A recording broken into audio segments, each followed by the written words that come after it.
On va voir pas mal de choses aujourd'hui. Salut tout le monde, c'est Lizofy et aujourd'hui une vidéo à main levée. Oui, un petit peu comme j'ai fait par exemple pendant le vlog d'Octogone. Ça va être un petit peu rude pour moi, mais on va essayer de tenir jusqu'au bout. Et aujourd'hui ce qu'on va faire, c'est qu'on va regarder ma ludothèque. Alors je sais que c'est des vidéos qui en général sont très vite datées, puisque on reçoit des jeux régulièrement où on en achète. Il n'y a pas plus longtemps qu'à peine une semaine, j'ai acheté 3 nouveaux jeux. Mais bon, j'ai vu qu'en commentaire ça pouvait potentiellement intéresser, donc eh bien c'est parti, on va faire la petite visite. Alors en premier lieu, on a ce placard qui est derrière moi. On va aller de l'endroit où il y a le moins de choses à l'endroit où il y a le plus de choses globalement. Et ce placard, c'est un placard où je range pas mal de gros jeux, parce qu'il y a des jeux qui ne rentrent pas ailleurs. Comme je le disais, des gros jeux qu'on ne trouve pas ailleurs. Ici notamment, on a tout ce qui est grosse boîte de Gloranta, la guerre des dieux. Donc là en fait, ici on a tout ce qui est extension de Gloranta, les monstres chaotiques ici. Ensuite là-haut on a les dragons, tout là-haut on a les monstres cosmiques, la boîte Empire et la boîte Gloranta la guerre des dieux. Gloranta la guerre des dieux, c'est une boîte qui, je sais pas si on le voit ici, en fait ça a plutôt une taille de boîte normale. À côté de ça, voilà quoi, c'est beaucoup plus large. Gloranta la guerre des dieux, vous en entendrez parler dans la prochaine vidéo et du coup vous aurez une petite présentation. Je vous en parle depuis longtemps mais je vous l'ai jamais réellement présenté. Ensuite ici on a un peu mon trésor God Tier avec absolument beaucoup trop de factions, beaucoup de factions. Là on en a 5 et 5, donc ça fait 15. J'ai 15 factions autres que les factions de base, ce qui fait quand même pas mal. Alors ça c'est des petits éléments. Alors ça pour le privé joke, pour les vieux de la vieille sur la chaîne, en fait ça c'est des murs en impression 3D qui étaient destinés à Resident Evil 2, le jeu de société. Donc maintenant je ne l'ai plus, ça me sert plus à rien, mais j'avais fait ça. Alors ça c'est des paquets, vous avez déjà vu dans la dernière vidéo que j'avais présenté le paquet pour Evil Eye Priest, et ça c'était le paquet pour avoir les cartes en français des dons de Planète Apocalypse. Et puis ça pareil, c'était les cartes Légion, etc. de Planète Apocalypse. Puis dans la partie de droite, qu'est-ce qu'on a? On a la fameuse grosse boîte de Descent, et oui, elle est là, je l'ai rangée ici, parce que tout ce qui est énorme boîte, j'essaie de trouver un endroit où les ranger, voilà, j'ai trouvé ici. Ensuite en dessous, nous avons Rising Sun, évidemment, le bon gros Rising Sun qui est un peu plus épais comme vous le voyez, tout simplement parce que j'ai mis des mousses à l'intérieur qui permettent de mieux ranger et de mieux sortir le jeu et que ce soit moins pénible à mettre en place, mais en contrepartie, la boîte est un peu plus grande. Et en dernière partie, dans ce placard, nous avons les extensions de 8-Bit Attack, Apocalypse, Happy Halloween, Yoxototri, Hyperspeed et Mythic Legend. C'est des extensions, comme vous avez vu dans la dernière vidéo, qui sont pas exceptionnelles en soi, ça rajoute juste des monstres et encore, voilà, ça rajoute juste de la variété pour ne pas avoir toujours les mêmes monstres sur nous. Mais en soi, ce qui est le plus intéressant, c'est d'avoir surtout les boss qu'il y a dans ces boîtes. Et c'est dommage parce que le jeu est très peu répandu dans les sites d'occasion, etc. J'ai vu que quelqu'un avait réussi à l'acheter et surtout je lui avais donné envie d'acheter grâce à moi. Et du coup, je suis très content parce que quand ce genre de message arrive,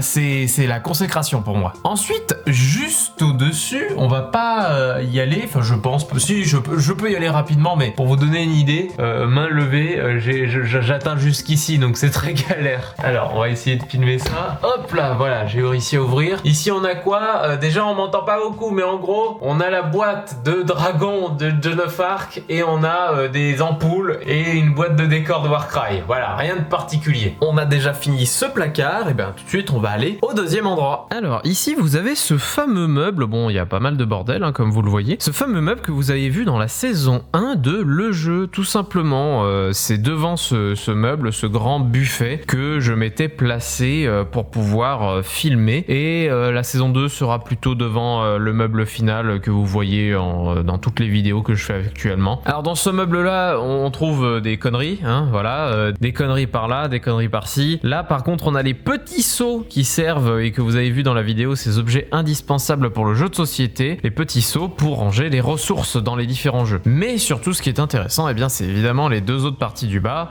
avec des lunettes 3D, ça c'est très important pour le jeu de société. Non, évidemment, donc ici ce qu'on a essayé de faire, c'est une thématique jeu one shot entre guillemets, c'est-à-dire que ce ne sont que des jeux que en général on ne fait qu'une seule fois. Donc il y a Mystery House qu'on n'a pas encore testé, mais à ce que j'ai compris, Mystery House il vaudrait mieux qu'on y joue joue à maximum 2 voire 3 maximum, vraiment grand maximum, parce que c'est un jeu où on tourne autour de la boîte et ça risque d'être assez pénible à beaucoup plus que 2 voire 3. Time Stories qui est notre jeu de nouvel an, petite anecdote comme ça, c'est le jeu qu'on sort une fois par an, c'est vraiment une habitude qu'on s'est pris et le principe est simplement qu'on sort Time Stories avec un nouveau scénario chaque année. On n'est pas encore du coup à la deuxième boîte parce que ça fait que depuis 5-6 ans qu'on le fait, ce rituel là on va dire. On a Time Stories et chaque année on sort un nouveau scénario et c'est très sympa en vrai de faire ça chaque année, même si on n'aime pas trop le système de jeu en soi. Ce qu'on adore c'est tout l'univers, toute l'aventure que ça procure, mais Time Stories il y a vraiment ce souci de ça nous oblige à recommencer en fait régulièrement et c'est vraiment pas ce qui nous plaît. Nous ce qu'on aime c'est vivre l'aventure, donc en général un scénario dure beaucoup plus 3 heures que 1h30 comme annoncé parfois. Et puis en dernier évidemment les petits unlocks qui sont ici, donc les 6 petits unlocks qui sont rangés par niveau de difficulté tout simplement. On les fera un jour, mais dernièrement on a fini une autre boîte d'unlock. Je sais pas si on passera directement à cette boîte là, peut-être. Je les ferai c'est sûr, mais il y en a peut-être d'autres à faire avant. Qu'est-ce qu'on a en bas? En bas on a déjà ces petits machins que ça fait longtemps que j'ai pas sorti. En fait c'est tout simplement des compteurs de points de vie pour les jeux de rôle. Alors c'était un petit cadeau supplémentaire quand j'avais acheté le support de cartes et la tour 2D de la dernière fois que je vous avais montré. Ici c'est un scanner de Super 8, donc les bobines Super 8 de l'époque. J'ai ça parce qu'en fait ça a été une partie de mon boulot pendant très longtemps. Ici un jeu de Go, très important dans une ludothèque. Le jeu de Go est un jeu qui mine de rien demande beaucoup d'engagement pour vraiment comprendre la stratégie, quand est-ce que ça s'arrête, etc. Alors je me rends compte que j'ai oublié de parler d'un truc ici. Bon, il y a des lunettes à la con, ça c'est une chose, mais il y a ici toutes les boîtes des Story Cubes ici qu'on a condensées dans un seul endroit, et on a ici les petits extraits de jeux qui sont parfois dans les magazines Asmodée. Donc là un scénario d'unlock qu'on n'a pas encore fait et un petit extrait de top 10 tout simplement. Et la partie du bas du coup, qu'est-ce que nous avons? Nous avons d'autres jeux one shot avec de la colle PVA devant et de l'enduit de rebouchage, très important quand on est locataire. Alors on a le fameux Escape the Room. Si vous êtes intéressé, je le vends actuellement sur Ocaseo, donc je le mettrai en lien dans la description. Escape the Room qui en fait a ce problème que si vous y jouez à trop, vous ne serez pas vraiment conquis, justement parce qu'il faut regarder tout autour et tout à l'intérieur de la maison et c'est pas forcément agréable quand vous êtes trop. Mais ce qui m'a rendu l'expérience pas ouf, c'est aussi la gueule des énigmes en fait. Il y a des choses qui m'ont vraiment pas plu dans Escape the Room avec la maison de poupée, et ça j'en avais parlé dans la vidéo, ce jeu qui m'a déçu je crois. Au-dessus on a Escape Game Adventure Games, qu'est-ce que je raconte? Il faudra que j'achète les suivants, mais en tout cas voilà, j'avais fait celui-ci et le voilà bien rangé par ici. Au fond on a quoi? On a les fameux Escape Games en magazine dont je vous avais parlé. Donc là on a le scénario numéro 1 qu'on n'a pas encore fait, il faut se donner du temps pour pas mal de choses, ça on n'a pas encore pris le temps pour ça, mais on le fera peut-être. Et au fond on a un petit papier, c'est juste un scénario de Zombicide que j'avais imprimé il y a très longtemps. Et surtout on a ceci, ça c'est une petite curiosité, si vous avez jamais vu ces petites enveloppes dans les magasins de jeux, potentiellement ça peut vous intéresser. C'est une sorte de jeu de rôle dans lequel vous jouez des jurys lors d'un tribunal tout simplement, et vous avez différents éléments d'enquête qui arrivent pendant l'histoire, et tout simplement c'est un jeu de discussion. Vous n'aurez pas le fin mot de l'histoire comme pour les jurys, et ça peut être très frustrant, mais par contre vous avez une vraie discussion autour de la table qui peut parfois dégénérer, mais qui peut surtout montrer justement ce que les gens pensent du monde en fait tout simplement. L'Escape Box Cthulhu de 404 Games. Si vous avez jamais fait ces escape games, ces escape box, en fait qu'est-ce que c'est? Ce sont des boîtes de jeux dans lesquelles il y a 3 scénarios différents. Le but étant qu'il y ait un maître du jeu qui cache des cartes dans toute la pièce, et ensuite il faut résoudre des énigmes quand on a trouvé les différentes cartes. Alors les les énigmes, je vous le cache pas, c'est des énigmes assez simplistes en soi. Enfin, c'est dans le sens où, si vous avez vu plein de jeux d'énigmes, c'est des trucs à base de labyrinthes, de calculs mentaux, de trucs un peu, voilà, assez classiques dans le monde de l'énigme. Et pour ça, je vous conseille pas forcément les escape box. Ça, pour le coup, je suis désolé, mais c'est pas, je trouve que c'est pas le plus réfléchi du monde en termes d'escape game. En parlant de trucs pas réfléchis, voici des unlock, tout simplement, avec une boîte d'unlock ici et une autre boîte d'unlock ici, le Star Wars Escape Game. Cette boîte là on l'a pas faite encore, c'est pour ça que je disais je ne sais pas si on fait les petits unlock avant celle-ci, mais surtout il y a à peine quelques jours nous avons terminé les Star Wars Unlock. Alors les Star Wars Unlock, si je pouvais faire un petit retour, j'ai vu des bons retours sur les Star Wars Unlock, de très bons même parfois, et vraiment je ne comprends pas. Je fais vraiment partie de ceux qui ont joué à Unlock depuis un long moment. Je trouve que les Star Wars Unlock, excusez-moi de l'expression, est un peu une insulte parfois à l'intelligence. C'est un mot très fort, voulu comme très fort d'ailleurs, mais je trouve que sincèrement, le premier scénario, on nous rabâche une énigme 3-4 fois qui sera juste faite d'une manière différente. Le deuxième scénario, c'est pareil, on a quelque chose qui se répète et encore, et surtout, si c'est votre premier unlock, vous pouvez être conquis, ça, y a pas de problème. Si c'est un unlock que vous avez fait bien après, ou des choses comme ça, vraiment, je ne comprends pas le principe de ce unlock. Je le trouve hyper simple. On a fait les 3 scénarios en moins d'1h30. C'est la première fois que ça nous arrive dans des unlocks qui sont vendus à 1 heure. Vraiment. Je sais pas que je le déconseille en soi, parce qu'en soi, je pense que si c'est vraiment votre premier unlock, ça peut vous conquérir. Par contre, vraiment, c'est de toutes les boîtes d'unlock, pour moi, c'est pas celle qu'il faut sélectionner. Après, si vous êtes fan de l'univers, allez, pourquoi pas. Mais Unlock vraiment nous a habitués à bien mieux. Bon, bah on a terminé ce buffet, on va dire ça comme ça, et on va passer aux parties les plus importantes, c'est-à-dire le gros Kallax qu'il y a derrière moi dans les vidéos. Ah, le fameux Kallax. Il est très connu, le Kallax. Là, c'est le plus gros modèle, hein, c'est le 5x5. Mais on va pas commencer par le Kallax. Et oui, parce qu'en réalité, il y a une petite bibliothèque ici que vous avez déjà vu aussi dans d'autres vidéos, où il y a quelques petites choses à voir. Alors tout d'abord, une très belle guitare, ça n'a aucun sens dans cette vidéo, mais c'est pas grave. La fameuse vitrine, ah oui si, ça peut être intéressant à montrer 2 secondes. La vitrine, des figurines avec beaucoup de figurines, mais surtout très peu de figurines peintes. Et juste pour dire, j'ai quand même un tout petit peu avancé ici, vous le voyez très peu dans l'ombre, mais sur mes ogres, donc enfin de manière générale sur tout Donjons et Dragons, il y a quand même pas mal de petites figurines Donjons et Dragons qui ont avancé. Alors sur cette étagère, nous trouvons 2 plaques Lovecraft incroyables, nous trouvons surtout des petites boîtes d'énigmes de... comment ça s'appelle déjà cette compagnie? Eskvelt. Ce sont des boîtes d'énigmes, si vous adorez tout ce qui est casse-tête, énigmes, etc. Ça c'est vraiment des choses qui sont très cool.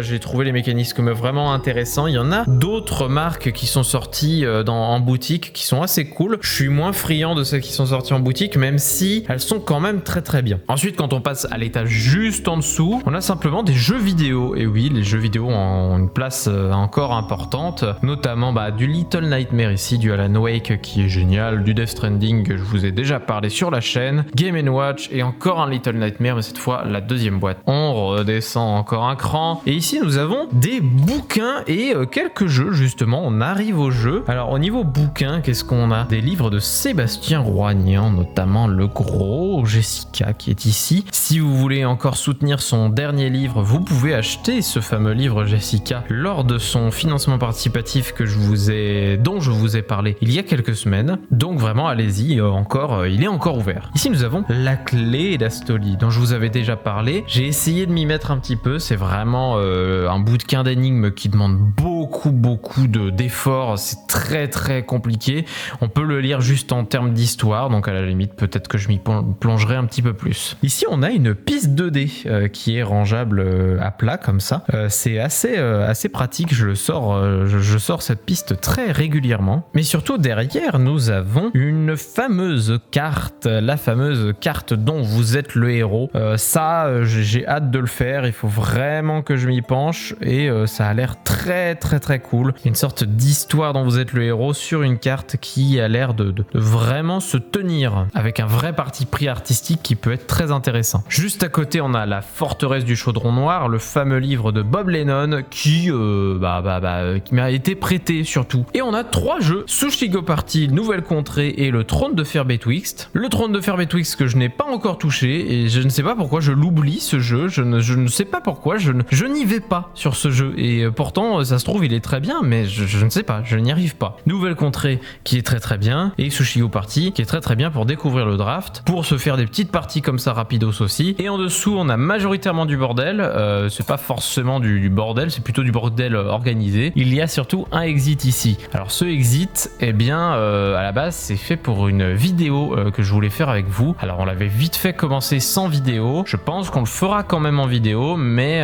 voilà, le but c'était de le faire en vidéo, j'ai toujours pas pu le faire, j'espère pouvoir vous le faire un jour, voilà, c'est galère. Et du coup on va enfin passer au fameux Kallax géant, une boîte en polystyrène qui contient un stabilisateur incroyable et surtout un chargeur de piles, c'est très important quand on fait de la vidéo.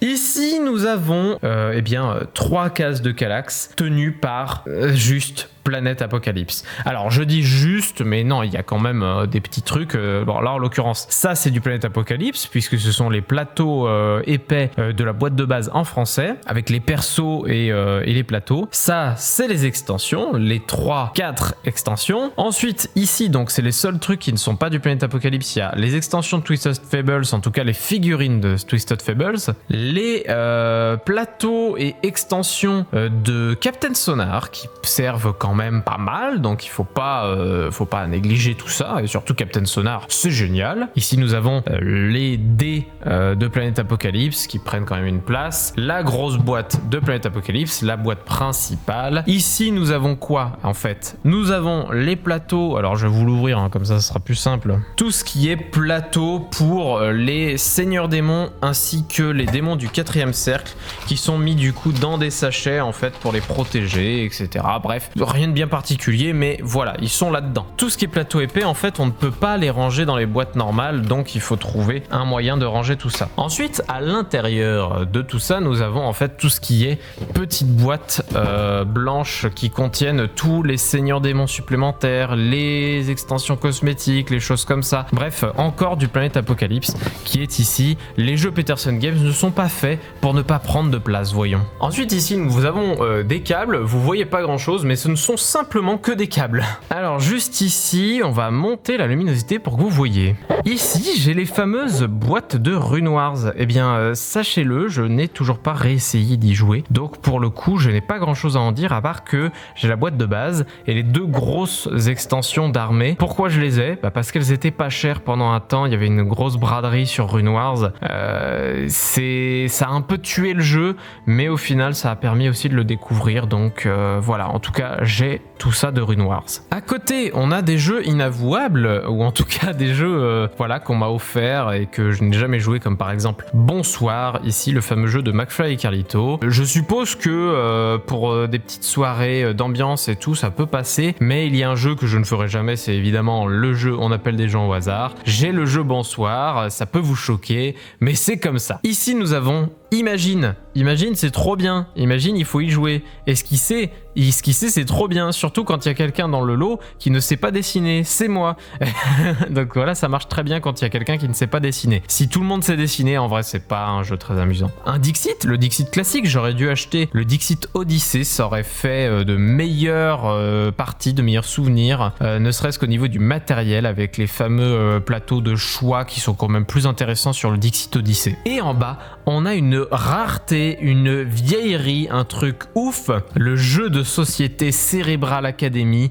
Alors qu'est-ce que c'est? Eh ben c'est tout simplement un enchaînement de petits travails pour votre cerveau et il faut être meilleur que son adversaire. C'est vraiment un jeu d'ambiance avec des mini-jeux très très simples à base de calculs mentaux, de dessins, de choses comme ça, mais une petite rareté, quelque chose que je garderai toute ma vie parce que c'est aussi une grosse fierté de l'avoir et puis je suis très content de ne pas m'en être séparé. Ensuite, on passe à des jeux quand même que vous attendez tous pousse un peu plus parce que, eh bien, voici la première box.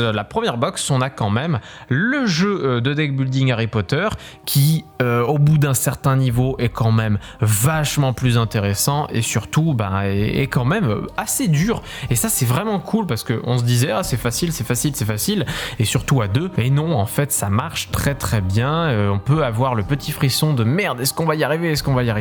Là, on a fait les 5 premiers scénarios, il nous en reste 2 de la boîte de base, ensuite on passera aux extensions. Twisted Fables, est-ce que j'ai vraiment besoin d'en parler plus? Deck building d'affrontement, voilà, c'est très très bien Twisted Fables, j'ai hâte d'en refaire, j'en ai fait déjà une bonne dizaine je pense. C'est vraiment un jeu très efficace et où si vous avez en plus tous les personnages, c'est grave cool. Par contre, vraiment, il faut bannir Alice. Alice n'a pas le droit d'exister. Pour ceux qui n'ont pas la private joke, en gros, le personnage Alice est un petit peu moins équilibré que les autres personnages et c'est un petit peu dommage pour ça. Au-dessus, on a Ruby Combat Ready. On a 2 jeux dont vous avez entendu parler dans la dernière vidéo, à savoir 2 jeux qui ne sont pas sortis en France. Ruby d'ailleurs, qui, je l'ai appris en faisant le montage de la vidéo dernière, a eu une nouvelle extension il y a très peu de temps avec la fameuse équipe JNPR. J'ai très hâte de l'acheter parce qu'en plus à l'intérieur il y a mon personnage préféré. Donc voilà, il y a une nouvelle extension pour Ruby alors que le jeu est sorti il y a quand même peut-être 5 ans, peut-être 4-5 ans, voilà, quelque chose comme ça. Et le fameux Resident Evil Deck Building Game qui en fait on a l'impression qu'il est défoncé de partout et en fait à part ici où il y a effectivement un petit relief, le reste c'est de l'effet de boîte qui a été rajouté. Je sais pas pourquoi ils ont fait ça, peut-être justement pour faire oh là là c'est détruit machin tout ce que vous voulez, ça a l'impression que c'est une boîte abîmée, enfin bref. Ensuite nous passons à un autre box qui est ici, God Tier. Il y aura plein de vidéos de God Tier donc j'aurai le temps d'en parler. Jeu d'affrontement d'escarmouche entre guillemets avec différentes armées qui sont hyper asymétriques entre elles et c'est grave intéressant à jouer, même en tant que débutant vous pouvez quand même vous y amuser. God Tier si vous avez l'occasion, surtout que tous les premiers samedis du mois dans le magasin avec Christophe nous jouons à God Tier, donc venez, c'est grave bien God Tier. Alors l'extension 2v2 de Twisted Fables qu'on a acheté à la base pour jouer à 4 évidemment, sauf qu'en fait le jeu reste quand même beaucoup plus fait pour jouer à 2. Je trouve que c'est plus une extension qui a été faite pour jouer à 4 plutôt que de rendre le jeu très bien à 4 et c'est assez dommage. Et à l'intérieur en fait on a mis toutes les cartes de tous les personnages. Au-dessus nous avons l'atelier des sorciers, grosse rareté aussi, Seven Wonders Duel avec son extension Panthéon. Je n'ai toujours pas joué à l'extension. Alors ce qu'on m'a dit des extensions de Seven Wonders Duel, c'est que ça peut un peu casser l'expérience de jeu dans le sens où on est trop concentré en fait sur l'extension au lieu de jouer au jeu de base et ça peut gâcher un petit peu le truc. Je verrai, peut-être que je vous ferai un retour en vidéo. Dernière box de cette ligne, nous avons quelques petits jeux, notamment Doom et son extension qui ne pue plus, ou en tout cas maintenant qui pue le plastique renfermé, donc c'est déjà une grande victoire. Ensuite au-dessus nous avons Evil Eye Priest dont je vous ai déjà parlé ces dernières vidéos, la fameuse boîte de base, les extensions qui sont ici, et puis la fameuse boîte avec les cartes en français que Pete nous a fait. Ici nous avons Yokai. Yokai c'est trop bien, personne ne veut faire les niveaux un peu plus compliqués avec moi, et c'est assez dommage parce que je trouve le jeu quand même assez cool. C'est juste un jeu de memory, mais c'est pas juste un jeu de memory, et c'est ça qui est incroyable. Alors ici en fait il y a des petits trucs, je vais quand même vous montrer. Arachne Solara, c'est la fameuse fiche pour jouer Arachne Solara dans Gloranta. Alors oui, il n'y a pas vraiment de boîte prévue pour, donc en fait en attendant elle est ici, et derrière on a tout le pack pour la figurine Astur, donc la fiche pour jouer Planète Apocalypse, la fiche pour jouer à Gloranta, Hyperspace, etc. Bref, il y a quand même de quoi faire avec cette petite boîte, enfin ce petit sachet d'Astur tout simplement. Je me rends compte que j'ai esquivé en fait Walking Dead All Out War, qui est le jeu que Christophe m'a vivement conseillé pour pouvoir être dans l'univers de Walking Dead, etc. Et surtout avec un système de jeu extrêmement simple. Effectivement, c'est un système de jeu assez simplifié. Par contre, je n'ai pas vraiment réussi à faire une première partie parce que j'ai acheté la boîte. Elle n'était pas slivée et en fait, il y avait des éléments qui avaient été mélangés avec d'autres et je me suis complètement perdu avec les cartes événements. Pour vous dire, à côté, en fait, j'ai ce fameux paquet événements en plus. Donc vraiment, c'est pas les cartes de base, mais du coup, ça me permet potentiellement de jouer au jeu entier. Allez, on passe à l'étage d'au-dessus avec plein de fabuleux fabuleux jeu. On va commencer par en bas avec Bad Bones. Bad Bones, dont je vous ai déjà parlé énormément, donc j'ai pas besoin de vous en parler. Le Kamisado, un des premiers jeux auxquels j'ai joué, qui est simplement un jeu abstrait type échec, mais qui fonctionne avec des couleurs. Je vous mets le lien en description et dans les fiches d'une vidéo où j'en parle. C'est très astucieux, c'est très malin, c'est très rapide, et franchement je vous conseille grandement Kamisado. 8-Bit Attack, je vous en ai parlé aussi dans la dernière vidéo, c'est fabuleux 8-Bit Attack. Au-dessus on a ça, Android Mainframe. Alors ça, je l'ai trouvé à 8 € lors d'une braderie. Je suis trop content parce que c'est un jeu introuvable et franchement, vu le jeu, en fait c'est une sorte de jeu de Go avec de la symétrie dans lequel vous bloquez des zones. C'est un jeu de placement en fait d'unités, donc un peu comme si vous aviez des pièces de Go que vous placez dans des carrés, et le principe est justement de les emprisonner dans des endroits avec des différents lasers, des choses comme ça. C'est fabuleux. Alors Shamans, un jeu de pli à 5 avec des rôles cachés, etc. Je suis pas le plus friand du jeu, je ne sais pas si je vais le garder. En attendant, il est là, mais voilà, Shamans n'a pas été une grande surprise pour moi, même s'il est magnifique. Splendor Duel, le fameux, qui a pas besoin d'être trop présenté en ce moment parce qu'il est présenté de partout. Une revisite du Splendor à 2 joueurs. Déjà le jeu de base marchait très bien à 2. Le Splendor Duel marche encore mieux. C'est différent quand même, il y a beaucoup plus d'interactivité. Je suis plutôt content de ce Splendor Duel, mais voilà, tout le monde le dit. Et ici, on a tout simplement Sous le masque, une extension, enfin une histoire, un scénario de Time Stories. Sur le côté, nous avons For Gods, dont je vous ai déjà parlé, jeu de conquête de puzzle, Reflet d'acide, dont je vous ai déjà parlé, un jeu plus ou moins de loi, version jeu de rôle avec quand même une gestion du jeu de loi, hein. J'exagère en disant ça, mais en réalité, on peut se déplacer d'un maximum de cases que le dé qu'on a balancé. C'est assez astucieux, mais c'est assez complexe, mine de rien, il y a beaucoup de choses qui sont pas forcément évidentes. Un premier jeu, mais qui est sacrément costaud quand même. Le Saboteur, la grosse édition de Saboteur, c'est très cool Saboteur, un des rares jeux à rôle caché que j'apprécie encore. Takenoko, qui en fait n'est pas à moi, donc il faudra que je le rende un moment, et Takenoko c'est cool. Et au-dessus, Small World of Warcraft, en fait j'adore Small World, je n'en avais pas un, c'était un de mes amis en fait qui avait Small World, et bah je me suis dit bon bah allez, hein, on va acheter Small World of Warcraft, ça compensera largement. Case suivante, nous avons l'Attaque des Titans, un jeu à licence qui est plutôt sympathique avec une gestion asymétrique du jeu où un joueur va jouer un titan, les autres joueurs vont jouer les combattants contre les titans, un jeu de gestion de dés en tout cas pour les joueurs, et un jeu de cartes pour le titan, un jeu pas évident pour le titan, c'est assez dommage pour ça, mais après bon voilà, c'est un jeu qui se joue très très bien. Le fameux Blackwood, on ne sait toujours pas si on va le garder parce qu'en fait il est très bon, par contre il est très prise de tête, il est quand même assez violent pour le cerveau, c'est encore plus calculatoire qu'un Splendor, donc c'est vrai que ça peut être gênant un petit peu à jouer, mais c'est très malin, c'est très bien foutu, ça pour le coup je ne peux pas lui enlever. Tragedy Looper, dont je vous ai déjà parlé, j'ai fait une règle du jeu dessus, j'en ai parlé plusieurs fois, un jeu asymétrique avec un marionnettiste qui est contrôlé par un joueur et les autres joueurs essaient de lui en empêcher. C'est très très complexe, un des jeux les plus complexes de ma ludothèque, mais par contre qu'est-ce que c'est malin, qu'est-ce que c'est puissant en fait comme jeu, et c'est surtout extrêmement compliqué. Roleplayer, alors ça, Roleplayer, c'est ma découverte d'univers actuellement que j'adore. J'adore l'univers de Roleplayer, j'adore tout ce que ça propose. Là, c'est vraiment un jeu de gestion de dés qui est extrêmement malin et calculatoire. Vraiment, je vous conseille Roleplayer si vous y avez jamais joué. Donjons et Dragons, l'extension avec ici Donjons et Dragons, le jeu de plateau. Le jeu de plateau en fait est sur le côté tout simplement parce que je peins les figurines en ce moment, et un aventurier du rail qu'on m'a prêté récemment. Avant-dernière box de cette ligne, nous avons Anachronie. Anachronie, la grosse boîte Infinity Box qui fait aussi lourd que je crois Gloomhaven de base.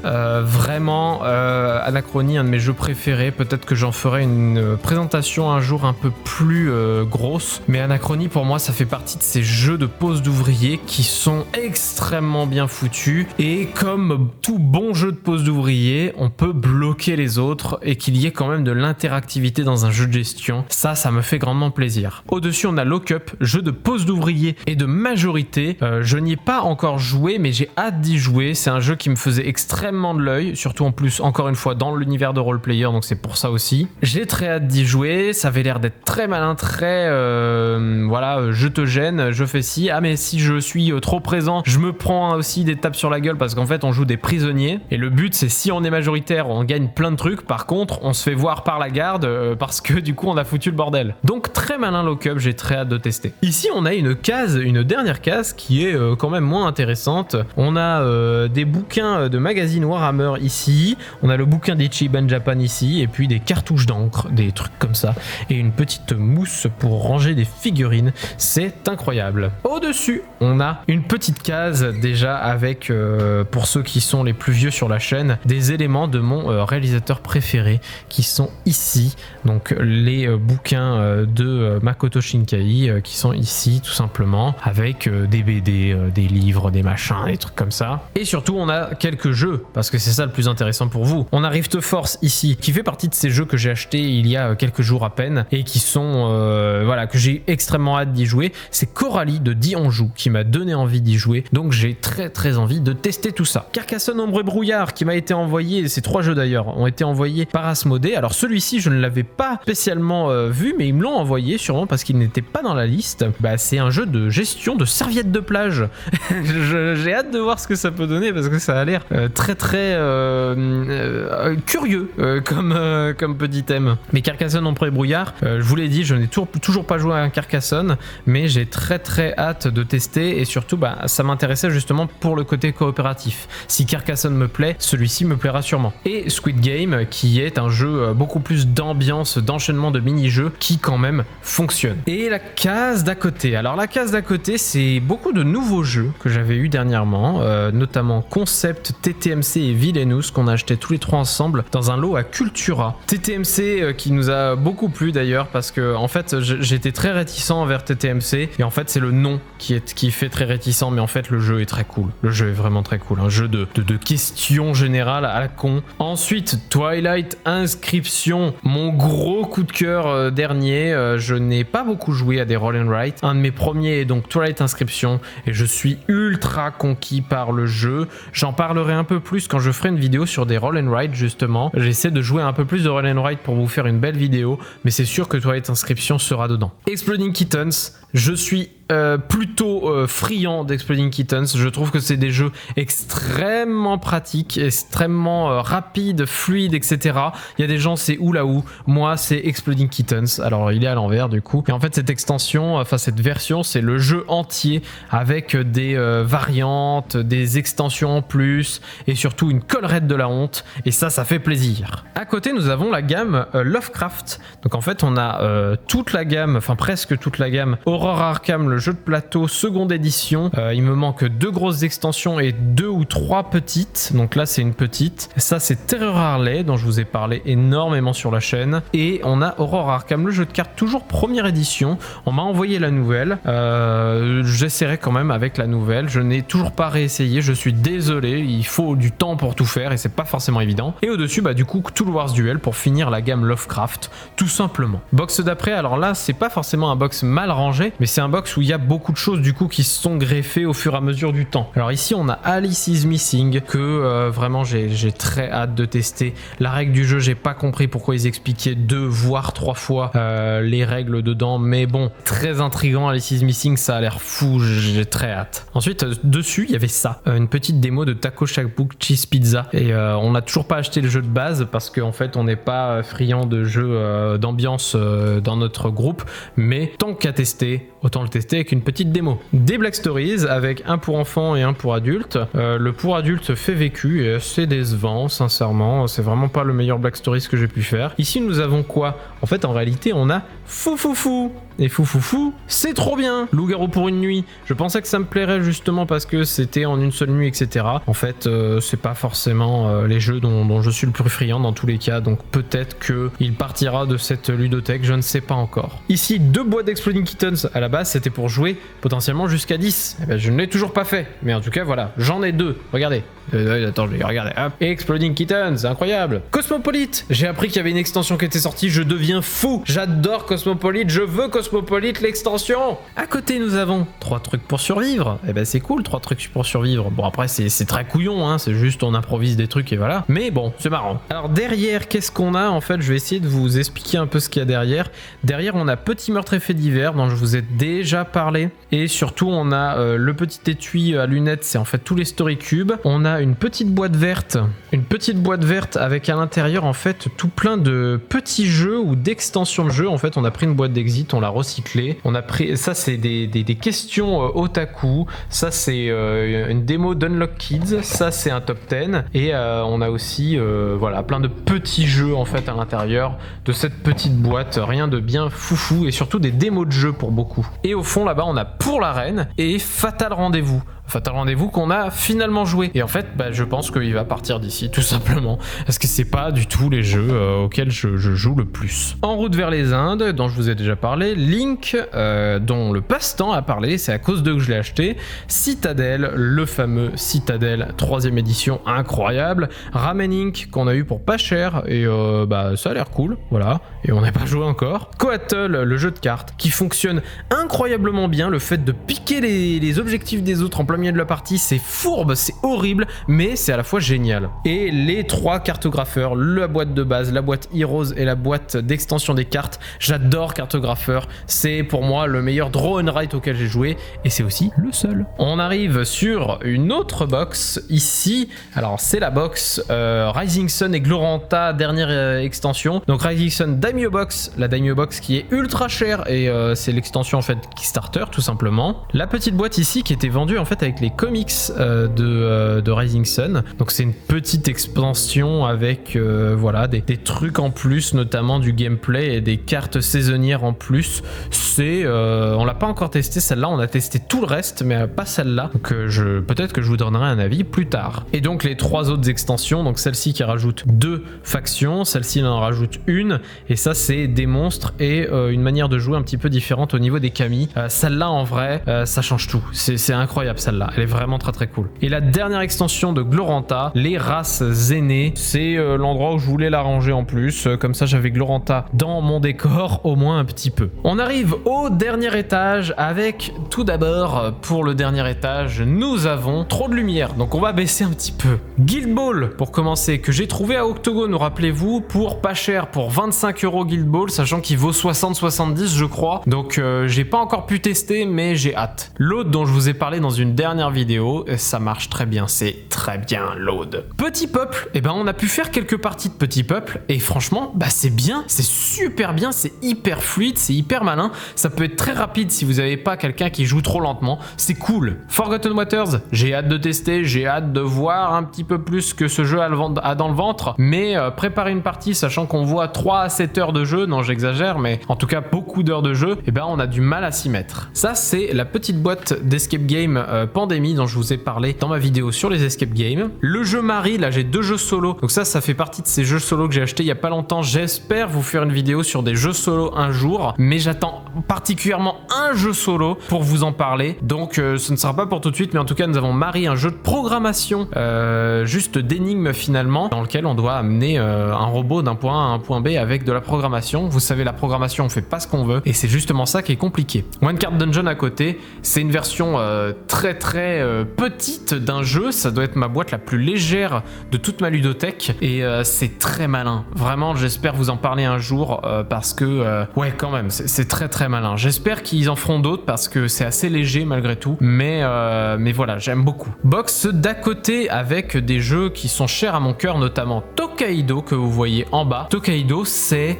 l'un des premiers jeux que j'ai eu dans ma ludothèque et c'est pas forcément le jeu le plus fou du du monde dans le sens où c'est un jeu quand même très posé, mais par contre il y a quand même un aspect tactique quand même à se déplacer pas trop loin pour pouvoir jouer plusieurs fois, des choses comme ça. C'est très cool pour ça. Captain Sonar, le jeu trop bien à partir de 6 joueurs, mais c'est génial. Je veux faire plus de parties de Captain Sonar, je veux faire plus de parties avec les extensions notamment pour pouvoir mettre d'autres modules supplémentaires. J'adore Captain Sonar. Mysterium, j'ai pas trop besoin de le présenter, un jeu où on doit se faire deviner un tueur avec potentiellement des cartes vision, des choses comme ça, et ça en rajoute notamment, et ça change les cartes objets par des cartes histoire. Les Maze Escape, j'ai fini le premier entièrement, maintenant il faut que je passe au deuxième, mais j'étais passé du coup sur le jeu Marie à la place pour pouvoir alterner en type de jeu solo. T42, le dernier jeu que j'ai acheté avec Rift Force et One Card Dungeon, T42 qui est un jeu de bataille. Alors oui, ça semble bizarre, mais prochainement là il y a Challengers qui sort et qui finalement aussi le même concept que T42 avec une version à plus de joueurs. Là c'est uniquement à 2 joueurs, donc on verra ça quand ça sortira. Et bien The Crew, pas besoin de le présenter, jeu de pli coopératif, le seul jeu de pli que pour le moment j'ai apprécié. J'espère qu'on m'en fera apprécier d'autres, mais pour le moment c'est mal barré. Box supplémentaire, nous avons Gloomhaven les mâchoires du lion, un des rares jeux où on fait la campagne assidûment, même si on a fait pour le moment que 8 scénarios. Le Seigneur des Anneaux jeu de cartes, que j'ai beaucoup lu la règle, beaucoup, il faut vraiment que je m'y mette. Complice, ou pour moi un des meilleurs jeux à 2 actuels, parce que en fait c'est tout con, mais j'adore par exemple le jeu Opération Tango, et en fait c'est le même genre de discussion que vous pouvez avoir avec votre partenaire quand vous jouez à ce jeu. Vraiment Complice, c'est génial, cette discussion à dire moi je vois ça, toi tu vois ça, vraiment en Complice, j'adore. Azul, le jardin de la reine, et ben c'est confirmé, il est beaucoup plus compliqué que les autres, par contre c'est quand même très malin et très calculatoire, mais très cool quand même. Tokaido Crossroad, une petite extension de Tokaido qui rajoute quand même une petite stratégie supplémentaire qui est quand même assez cool, même si déséquilibre un petit peu le jeu, et c'est peut-être un peu dommage pour ça. Au-dessus on a un shogi, donc un jeu d'échecs japonais.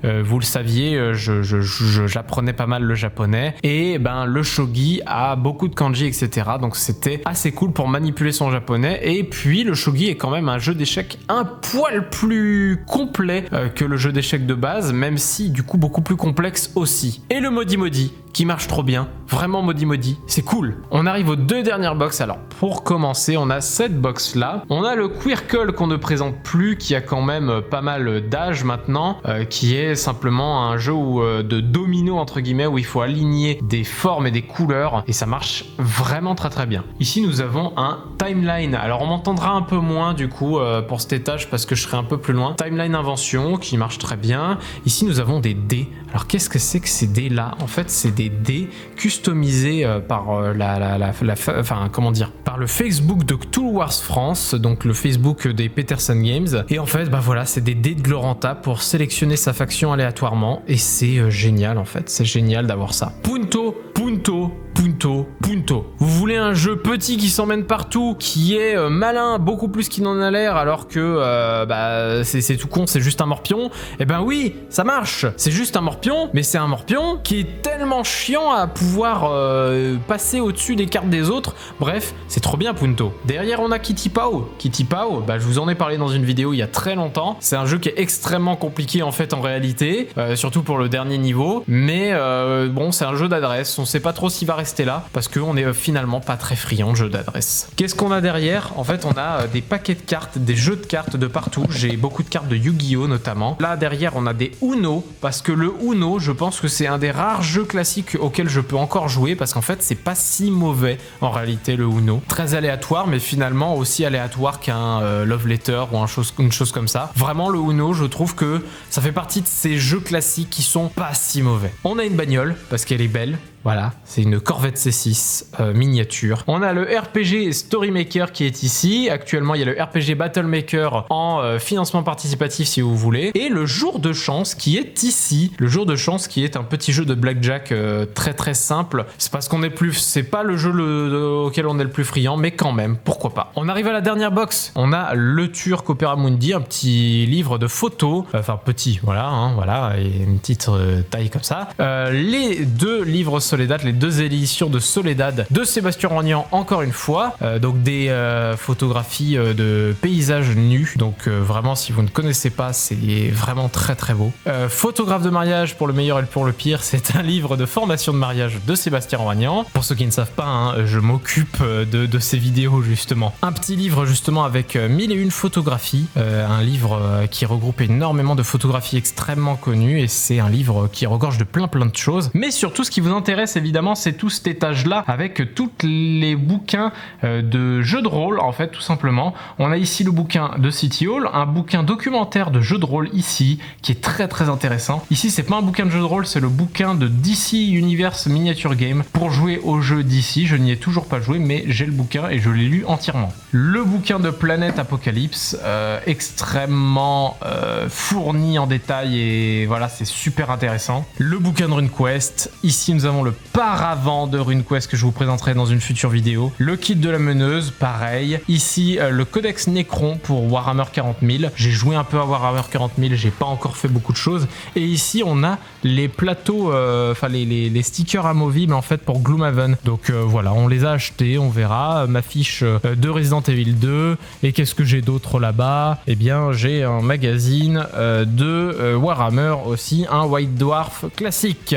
Ah si, j'oubliais une chose, j'ai le calendrier Exit et ça va être fou ce mois de décembre. Voilà, vous avez vu absolument toute ma ludothèque. Alors je me rends compte qu'en fait ici il y a Equinox, voilà, mais comme c'était en bordel, je vous ai pas forcément montré, mais voilà, il y a Equinox ici. J'espère que cette vidéo vous aura plu, j'espère que potentiellement vous aurez découvert des jeux, même si dans ce genre de vidéo on les présente très succinctement, donc finalement j'ai pas le temps d'en parler. Mettez un petit pouce bleu pour soutenir la chaîne parce que ça fait vraiment du référencement, donc vraiment allez-y. Dites-moi quel est le jeu que vous préférez ou qui vous a le plus surpris de ma ludothèque. J'ai hâte de vous lire parce que ça risque d'être très intéressant. Je vous donne rendez-vous la prochaine fois. Abonnez-vous, c'est très important. Et d'ici là, moi je vous dis salut!